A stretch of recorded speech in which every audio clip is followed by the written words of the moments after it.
Hello and welcome to Kelly's Anesthesia Tips. This morning I'm going to do a couple of things that I've been meaning to get to since I returned from the AIABPM meeting in Vegas, but I just haven't had the time, so thanks for bearing with me. The first one, and I want to give some credit here to a couple of anesthesia friends, Mary Jo Gross and Kristina Soltis, for noticing something that I would not have noticed until later in this year or maybe even next year, because when I audit, it's typically a back view of at least 4 to 6 months and in arrears. So there were some hernia coding changes this year that you may have noticed, and I want to show you. I'm going to give you all these links, but they were regarding the how it's performed. They've deleted some of the open and the laparoscopic codes.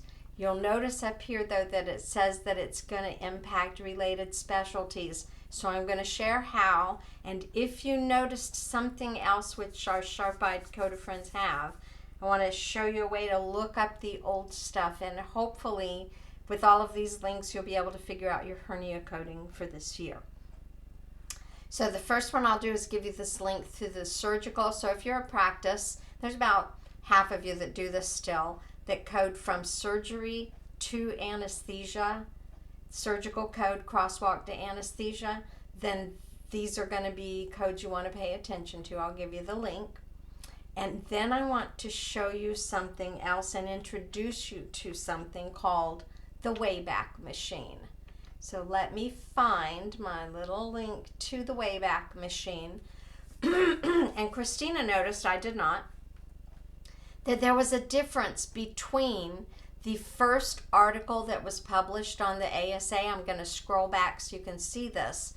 The Wayback Machine allows you to go back and look at archived websites, and this particular one came out regarding the surgical hernia CPT codes. And if you saved this and then didn't go back and look again, there's going to be a different explanation. Now the tree remains the same. I've checked this. This all remains the same. But back here, I want to show you where initially when the article was published, they differentiated between upper versus lower, which has always been our anesthesia conundrum. Sometimes when they say umbilical and you're trying to figure that out, but you still need to know upper versus lower. And then they had intraperitoneal versus extraperitoneal. When the article was updated, I want to say, let me see if it gives a date on it. I'm going to flip over.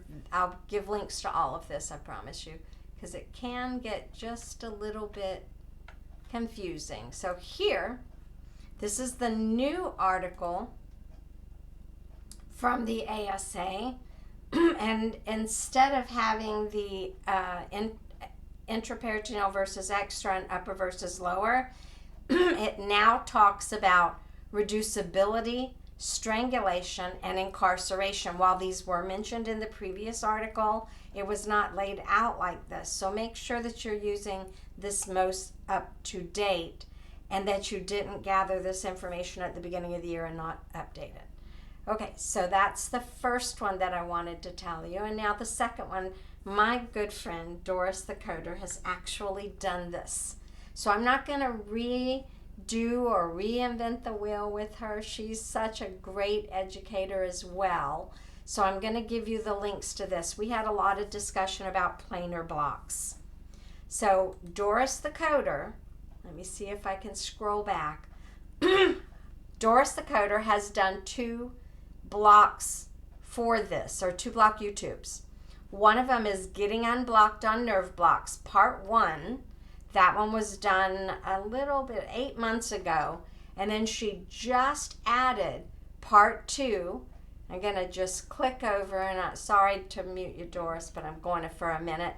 Thank you. Love her. So she just did Part 2 Planar Blocks, and this is explaining much of the stuff we discussed out at the Vegas meeting. So watch those 2 Planar Blocks. Check your hernia coding.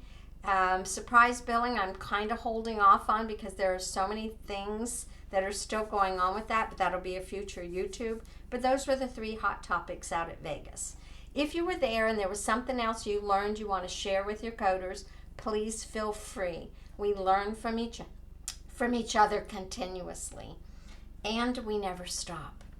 And those of you who know me well now know that I like to end mine with be kind to one another, generous with your knowledge. Again, thank you to both Kristina and Mary Jo for sharing theirs and giving me a heads up on something that, you know, we all need to be aware of now. You guys enjoy your day, and I will see you again soon.